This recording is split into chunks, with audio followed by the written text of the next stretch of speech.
Когато открихме арт къща куклите, много се надявах да събера много кукли на едно място и максимално да се доближим до музеите на кукли по света.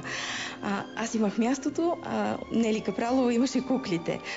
Един ден тя сама ни откри, разказа ни, че има над 2000 кукли, покани ме от дома си, разгледах нейните кукли и останах зашеметена. Един приказен свят. Хубавото в тази изложба е, че тя ни връща във време, в което не е имало такава динамика, каквато има въобще през 20 и 21 век.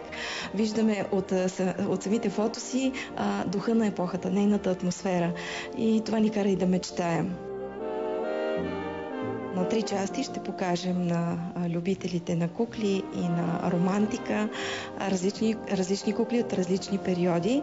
Първата част от нашата изложба се казва Ревю и пресъздава романтичната и красива епоха на викторианството и Бел епок. Повечето от представените дами в тази галерия в момента са французойки. Наистина за пръв път те напускат дома ми и са показани в момента за широката публика. Преди 15 години започва вашата страст. Да, така е. Как? Ами с купуването на тази кукла. Купих я от Париж, а защо тя повлече крак, тя си знае, но факт е, че го направи. В европейски и в световен мащаб, поне това, което е културата на Европа, пренесена и в Америка, това изобщо не е странна страст. Напротив, има много колекционери. На пазарите за стари вещи се продават много кукли, а в България наистина е малко странно, обаче за мое най-голямо удоволствие почти всичките ми приятели и познати реагират много положително и всички са впечатлени от красотата на куклите.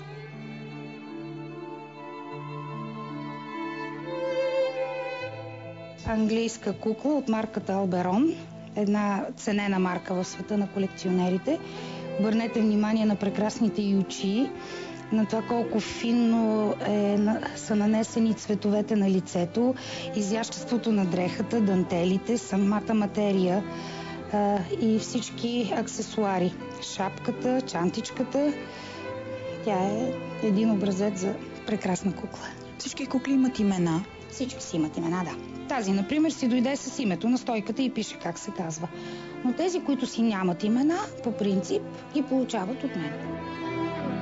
Тази ваша колекционерска страст, признак ли е, че все още има едно малко непораснало момиче във вас? Абе, как да ви кажа, ще цитирам Жана Нуи, това е един френски драматург, който казва, че само малките момиченца порастват и стават жени. А малките момченца се променят само на височина и килограми. Така че предполагам, че аз съм пораснала и не съм малко момиченце, а просто има някъде в мен един огромен копнеж по красота. Това, което пожелавам на всички, които ще дойдат днес и в следващите дни, е да почувстват красотата на куклите.